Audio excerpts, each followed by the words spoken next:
President, Public and Government Affairs, and Alec Slatke, Director of Public and Government Affairs, AAA Northeast, and Aruba, Member of Families for Students.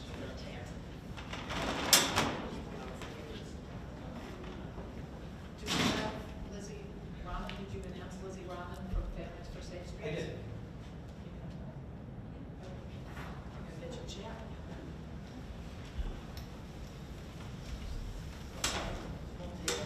No, it's okay. It's okay.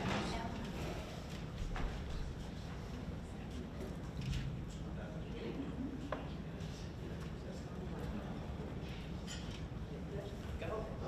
Hi. Scissors, just We're team. We're fair. welcome. Thank you. Thank you for having us today. You know, it's been a long day, so I appreciate it. Hanging in there with us. But Shawn Hirst, Senior Director of Mission Operations for MAD, Mothers Against Drunk Driving. I represent 20 states across MAD. I oversee 20 states, but this one is near and dear. I'm a Long Island resident, a lifelong New Yorker, so obviously I'm here personally and professionally. With me is my counterpart, Paige Carbone. She's the Regional Executive Director for New York, so we're kind of here today. We're representing the 1 million victims that MAD has served since our founding 45 years ago, including the victims that have shown up here today. So obviously Timothy and Andrea, I know. And then Joanna representing her beautiful husband Sherman, Lisa McMorris and her son Andrew, who was killed when he was 12, and Juliana, her son Angel, was 9 years old when he was killed by a drug-impaired driver.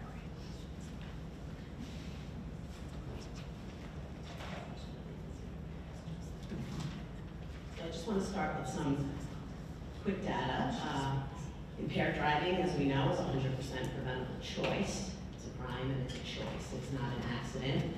2 out of 3 people will be impacted by impaired driving in their lifetime, which always stands out to me when I look in a crowd, a room full of people like this, and I know how many people are affected, and then I know the ripple effect of what this looks like, because it is not just the immediate family, it extends to the next layer of the family and the entire community, and it just rips communities apart.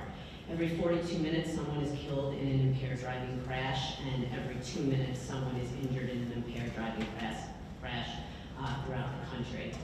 And on a daily basis, we are sharing the road with 300,000 impaired drivers every day. So those are very real statistics, I think, to hit home. And so, obviously, Mothers Against Drunk Driving, started as a, alcohol kind of only, I would say, but we have certainly evolved in the last number of years, evident by our tagline, impaired driving ends here.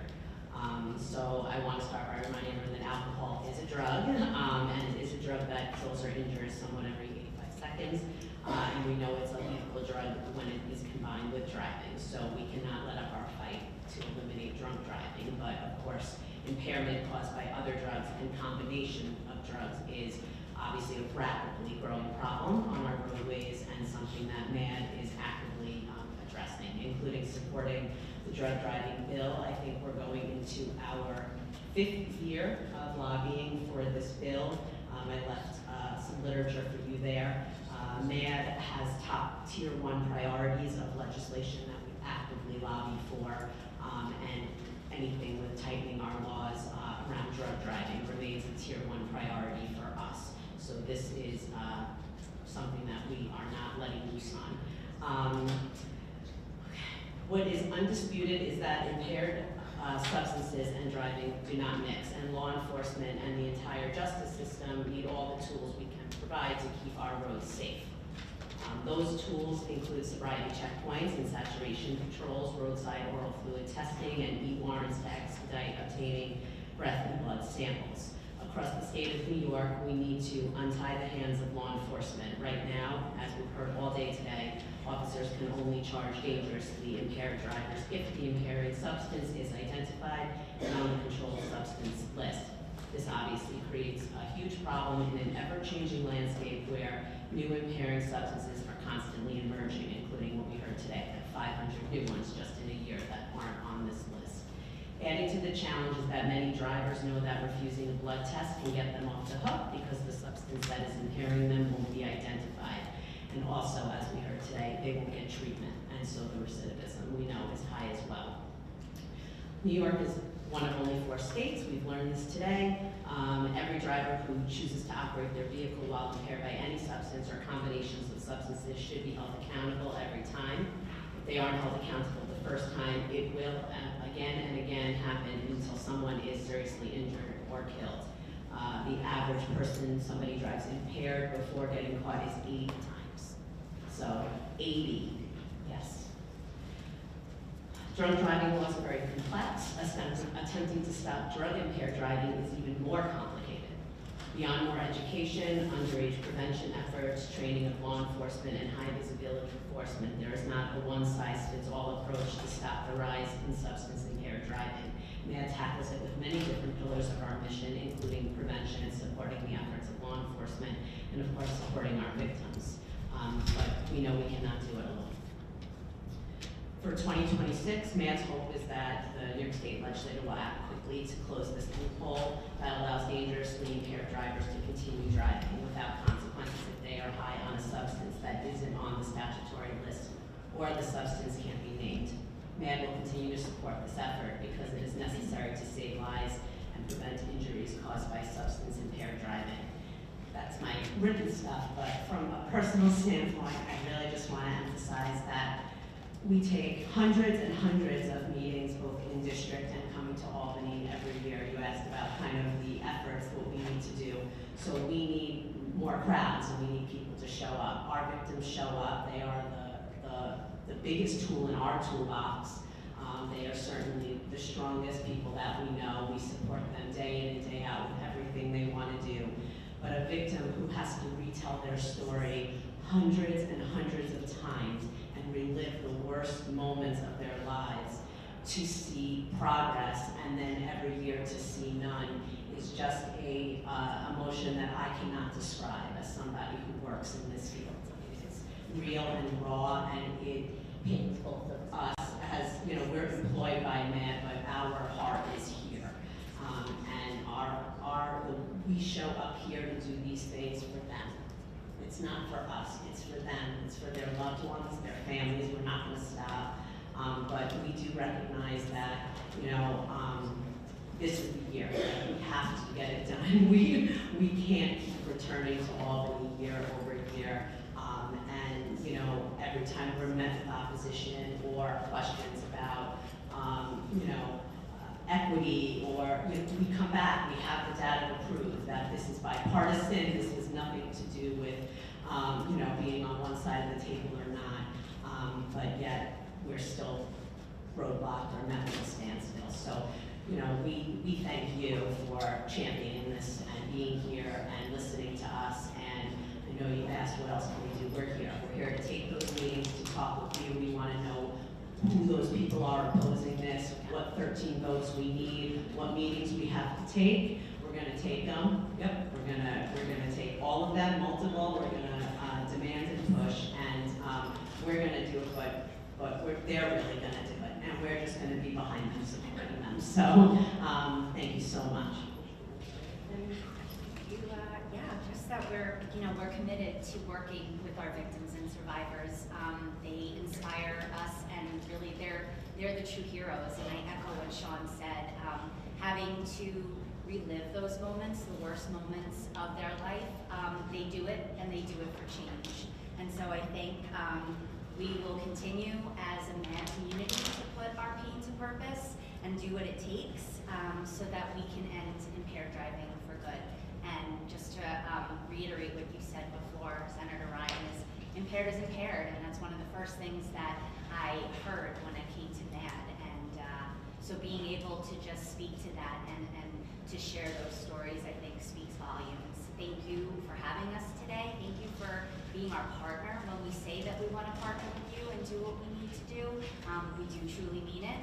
So we hope that our efforts will see some movement this year, and you have our commitment. So thanks again for having us today. Thank you. Good afternoon, Senator Rahman, Second Member Stern. My name is John Corlett, I'm AAA Vice President, and thank you for having us. I do have a written statement, but I'll submit that for the record in the interest of time. I know it's been a really long day, but thank you for all your hard work on this. We have 3 million members in New York State, so to answer your questions, I'm happy to maybe enlist them, maybe we do personal meetings, on booths, lobbying on the ground, so whatever we can do to help you. And I'd also like to thank Maureen McCormick for her tireless work. I've known Maureen many, many years, and she's very passionate about this. And I thought you were going to retire, Maureen. Nope, I don't think until this crosses the finish line. So again, anything we can do to support you. I know it's not easy getting things done at all. I'm quite honestly, I'm not really sure where the opposition is coming from, so it seems like a bipartisan issue. I don't know. MAD and AAA have just joined forces, actually, starting in January. Yes. In a 5-year agreement to work together to see impaired driving reduction by 20%. So I think you'll see us teamed up together in Albany. I like that. I like that 3 million people. Those are few applicants. Yeah. Hi, thank you for having me, and my name is Lizzie Rahman. I'm with Families for Safer Streets. And before I talk about our group, let me tell you my personal story. I'll be brief. This is my son, and he was 22 years old when he was killed on Queens Boulevard by a reckless truck driver. And ever since, at that time in 2008, there were no organizations or no movement for street safety, so I had to fight by myself. So I started, and then other organizations were formed, and we formed later, like after almost 6 years, Families for Safer Streets. This group, and before I tell you about the Families for Safer Streets, my son, he was a rapper, he was a poet, he was only 22 years old, but he's a number. He's a number that killed on Queens Boulevard, which was known as Boulevard of Death. But a lot of people died, so he is one of the numbers.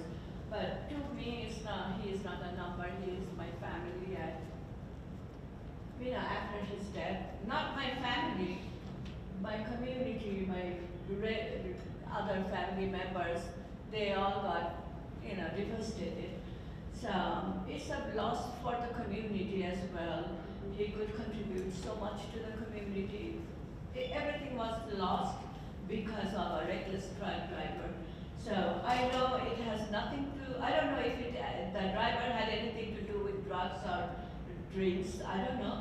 But the thing is, the death, the loss is same everywhere. Doesn't matter how you lose your child or your loved one by a drunk driver, by a drug driver, or by a reckless driver.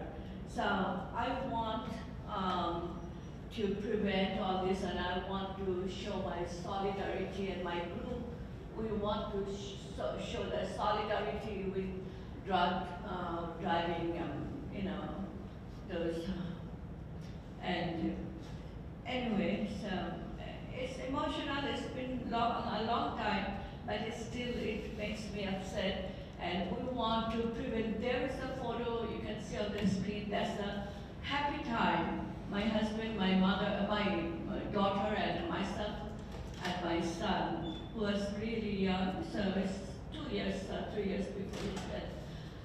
But that family is not happy anymore, and personally, I don't want to see that devastation in any family. And I have been trying to improve by myself, then we formed the group, Families for Safer Streets, and ever since we have, it's a new group comparatively, but we made a huge difference in New York City in improving traffic violence. So we want to work together. We have 500 members, and can you put the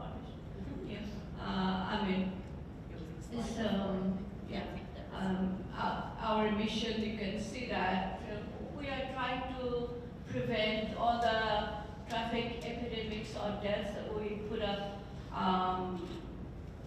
traffic safety light, speed cameras around the schools, and other safety measures. And whatever way we can work with you, we'll work, and we don't want to see any other lives lost.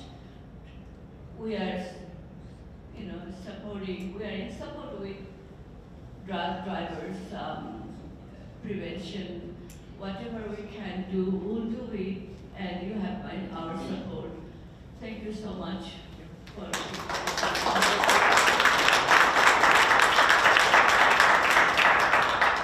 Prior to coming to the State Assembly, I served in the Suffolk County Legislature for 6 terms, or 12 years. And I remember from year 1 until my last year of service, every single year I would be a guest along with a representative of MAD to give a presentation on making better choices. And particularly during prom and graduation time, and it was an in-person requirement, right? You couldn't get your ticket unless you and your guardian got there and stayed for the entire program, and it was a big deal. I'd like to think that you made an impact. It was always an excellent representative of our local district attorney's office. There was always a defense attorney to talk about the downside and the impact that it can have in a lot of different ways, including financially on a family when you make these very, very bad and dangerous decisions. Years later, they made it virtual. They had me come in and do a videotape, and there hasn't been another one done since. Those in-person events are long past. They don't have those same requirements. They're not getting that information out. They require you to, watch it online, and nobody ever really does.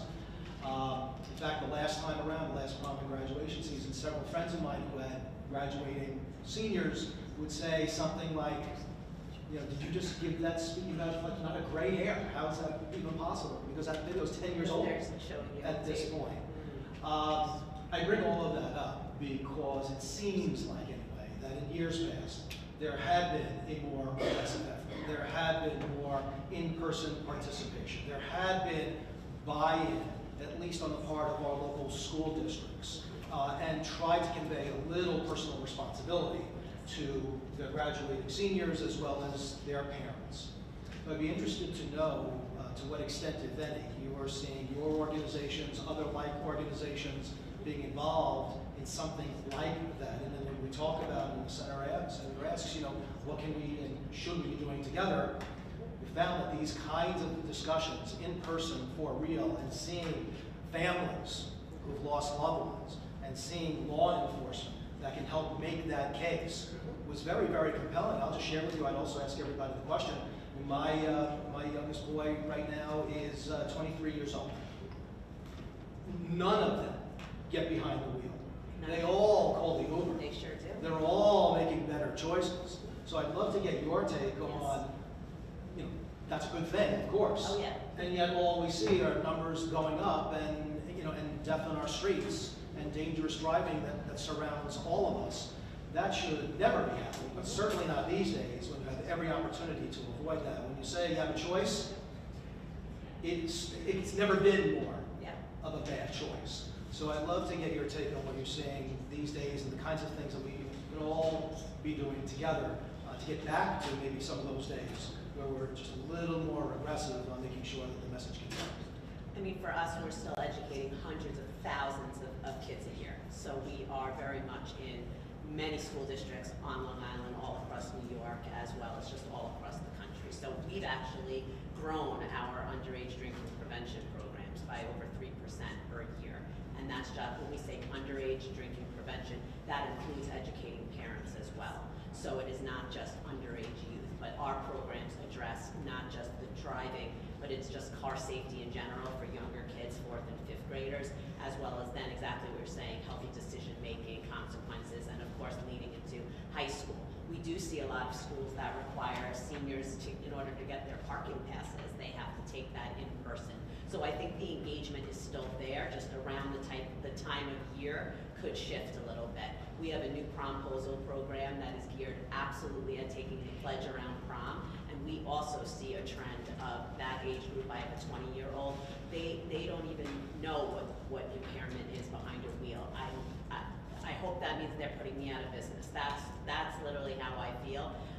We have tools today, and we have apps, and we have things that make it a lot easier. We also have, I think, a generation of parents that are raising that new generation that want to change the landscape of what they're seeing on the roads. At least, the majority, I should say. I can't speak for everybody. So I do think the education that they're getting from home as well is different from a million years ago.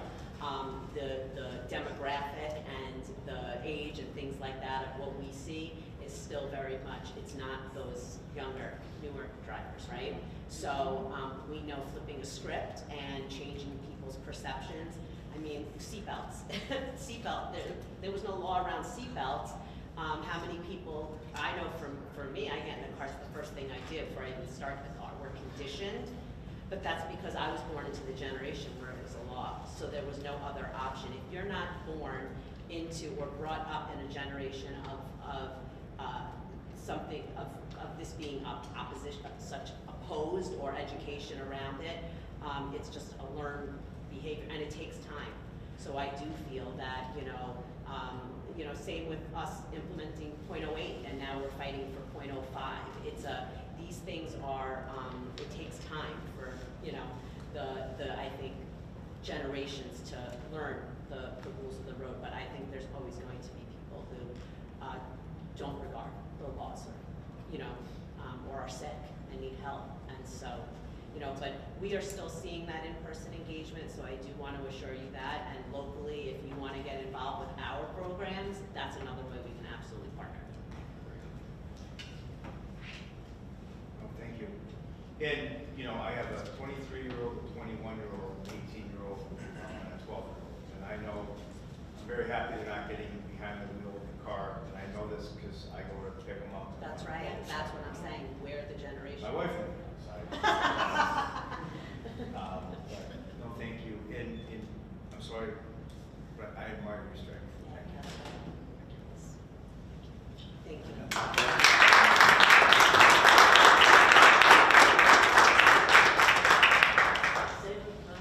Assemblymember Stern, you are always welcome to come see Elisa. That's Moore. right. I was just going to say, I couldn't, so you asked what you could do. There are a lot of principals and school districts out there that still feel a little bit apprehensive about putting us and letting us say we have to talk to Carl Borelli about this. Is that's the biggest, one of the bigger things that goes back. So when we talk with MAD, I've done choices and MAD, where we come in and we talk with both of them. And we go in there and we show them the scary part, and then we talk about what we can do. Well, what you can do is put up proclamations so that those principals have cover for it. Those superintendents have cover. So when the parents get mad that my baby boy can't hear the story, you have cover. So if you ask them what you can do, that's what you can do. Sorry. All I was going to do was invite him to a choices program.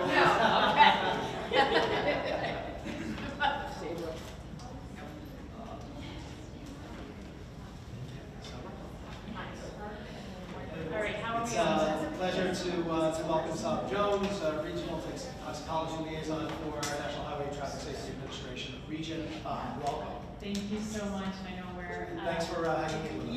Yes. So as you said, my name is Dr. Sabra Jones, and I am the Regional Toxicology Liaison that supports New York, as well as the National Highway Traffic Safety Administration Regions 1, 2, 3. I previously was able to support Region 5 as well, so I do have kind of a national perspective on toxicology labs, and traffic safety across the United States, in addition to my other RTLs.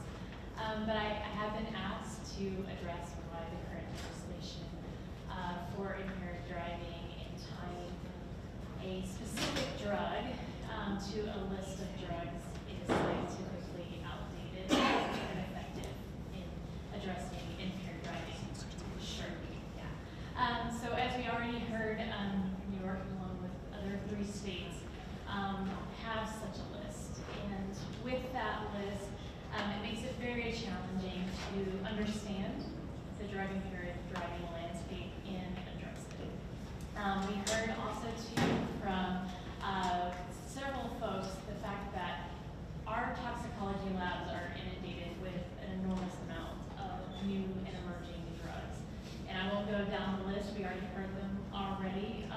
But with that, we know that these substances impair driving and make it impossible for somebody to safely operate a motor vehicle. And they fall outside the current legal framework for New York. And that leaves dangerously impaired drivers on the road. We heard about nitrous oxide, commonly known as whippets. It's a great example. We see an increase in use of it. We see it being associated with impaired driving as well as serious crashes. It causes a loss of coordination.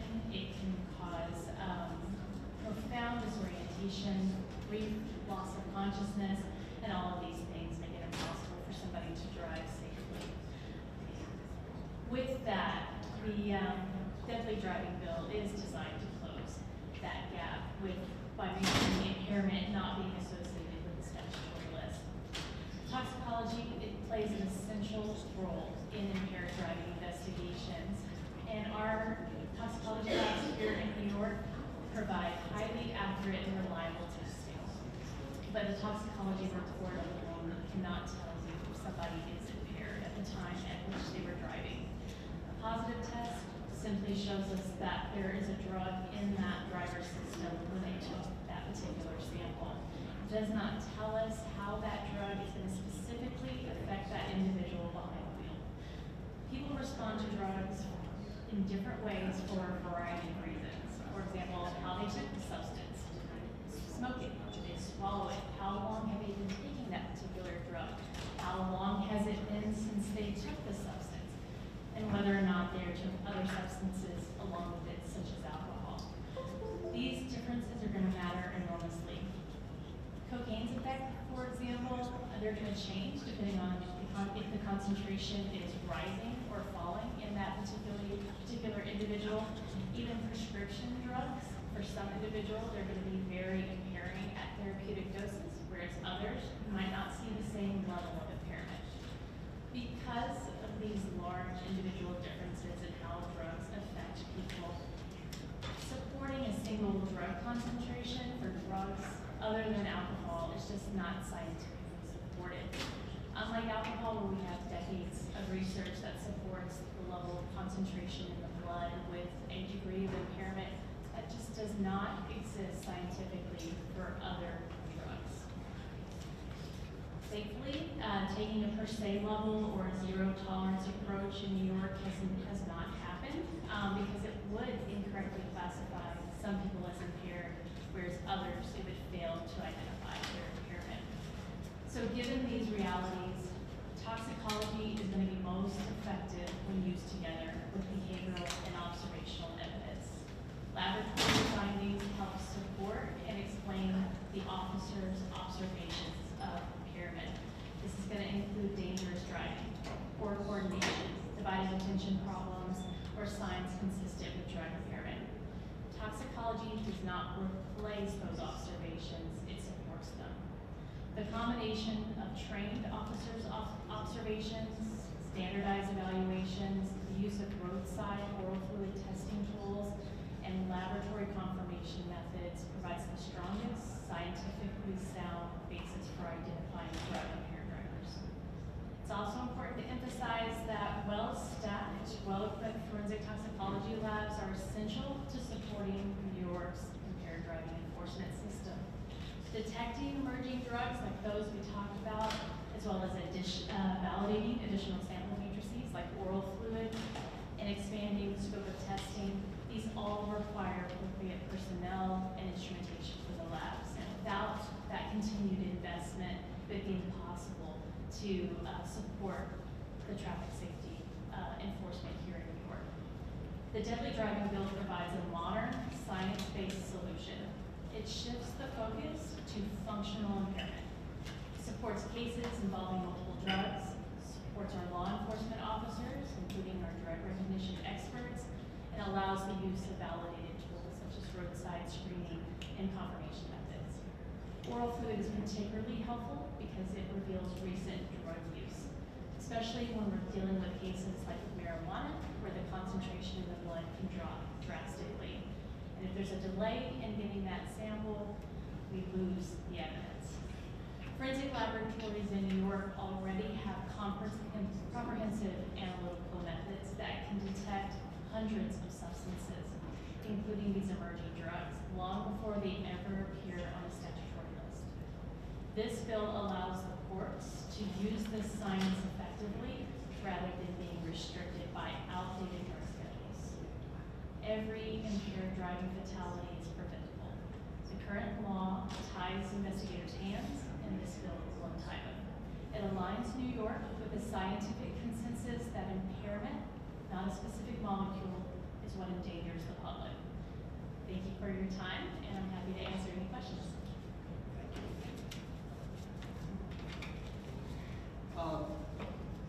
Two very quick questions. First of all, are there any national studies or analysis that has focused on maybe some of these unlisted items that have been showing up in toxicology? Absolutely. We actually, because a lot of our laboratories, unlike New York State Police, which is really well funded, has really great methods, not all labs are going to have those same methods. And so we have groups like NPS Discovery, which is housed here in the United States. They actually track these novel psychoactive substances. Similar to the United Nations Office on Drugs and Crime, actually looked it up. There's to date, as of October 2025, over 1,500 novel psychoactive substances have been submitted to their laboratories for analysis.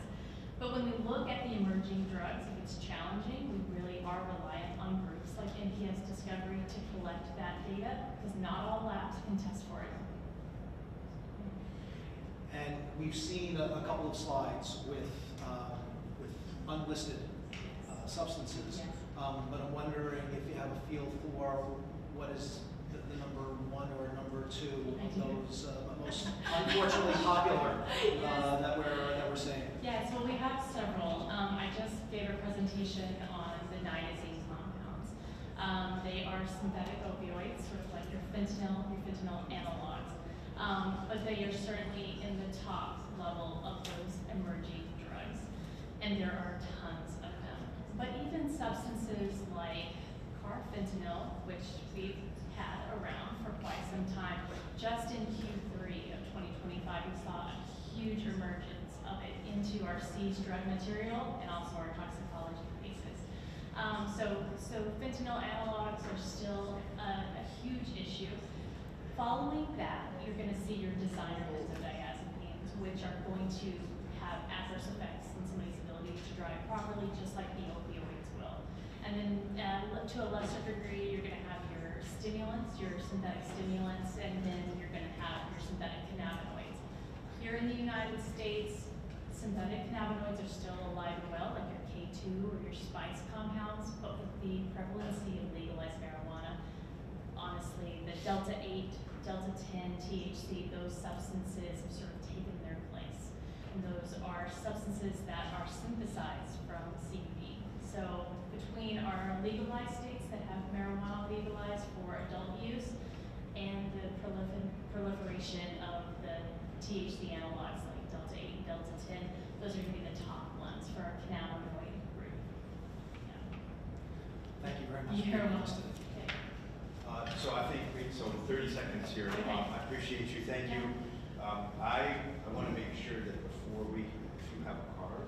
Oh, or if yes, not, absolutely. okay, and Yes. I'll just take that because I want to do a follow-up. I want to learn a little bit more about, what it takes in toxicology reports, timeframes, and better support. And I'd like to hear you saying that you're supporting that. It's not just well, this is what's happening inside. It's going to be a field sobriety test.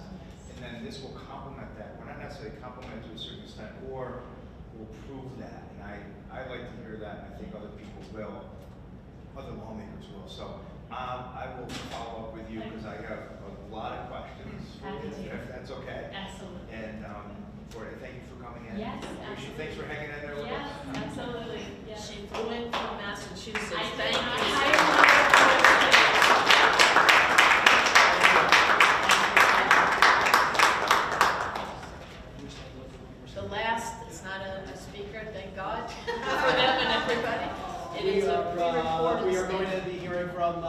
Dr. Lisa Rucker, internist, Jacoby Medical Center.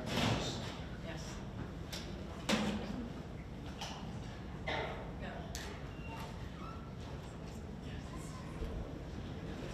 Hello, I'm Lisa Rucker, general internist at Jacoby Medical Center at Bronx. A proposed drug driving bill that closes the loophole requiring impairing drugs to be listed by name should be passed. In short, nobody should drive a vehicle while impaired. As a doctor, I know there are some causes of impairment that are disease-related and some that are drug-related. In terms of safety, however, the cause is not important. Getting the driver off the road is what is important.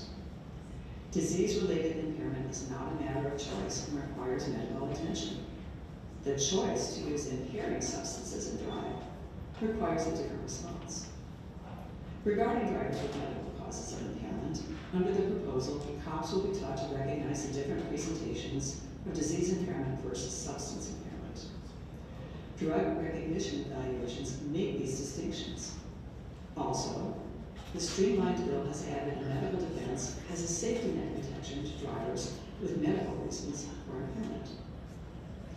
These bills would deal primarily with criminalizing all drug-related causes of impairment while driving. If the impairment is drug-related, then regardless of the drug or any other substance, for the public safety, there should be prosecution of the offending driver.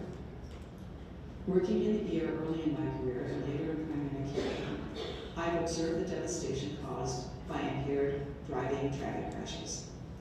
Death or permanent disability for the drivers, for the passengers, and for the innocent bystanders, and all of it preventable. Here's an explanation of what needs to be changed. Under the current law, there is a list of drugs known to cause impairment. If an impaired driver is found to be using any of these drugs, he or she can be prosecuted. However, the list is finite and is never up to date. For example, let's say drugs A, B, C, and D are listed in the law, but new designer drug Z is not. If a driver uses drug Z and is impaired solely because the list has not been updated, he or she cannot be prosecuted for impairment due to this loophole in the current law. If a driver's impairment is drug-related, whether or not the offending drug is listed, there need to be protections for society afforded by prosecution of the offending driver. As a secondary benefit, offenders can be linked to appropriate care for their drug use. Thank you for listening to me. Please support passage of a bill that closes the loophole requiring the drug to be on the list.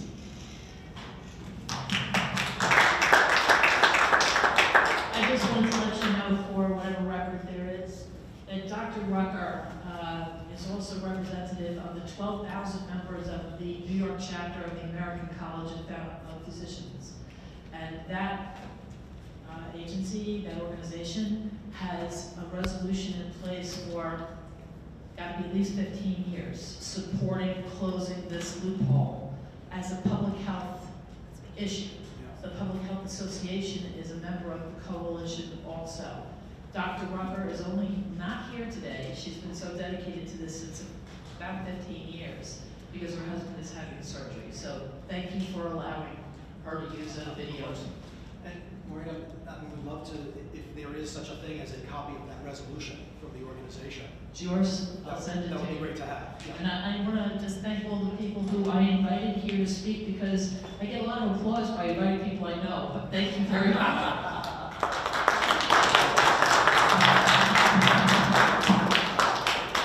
Thanks, Maureen. And I just want to say, because we are, in fact, making a record here today, first of all, thank you to my outstanding staff for being with us all day today and doing such a great job of bringing this all together. I know Senator Ryan feels the same way about his outstanding staff as well. It was good to see you. The office of our great Suffolk County District Attorney, Ray Tierney, and Maureen and Megan, and your outstanding team. It's great to see everybody. Wonderful job. And to everybody that shared the day with us, sharing their stories, sharing their professionalism, sharing their advocacy and their guidance, it is much appreciated. And So we look forward to seeing everybody early and often up in Albany. Yes, We'll get in yes. session. Thank you for being Thank with you us. both.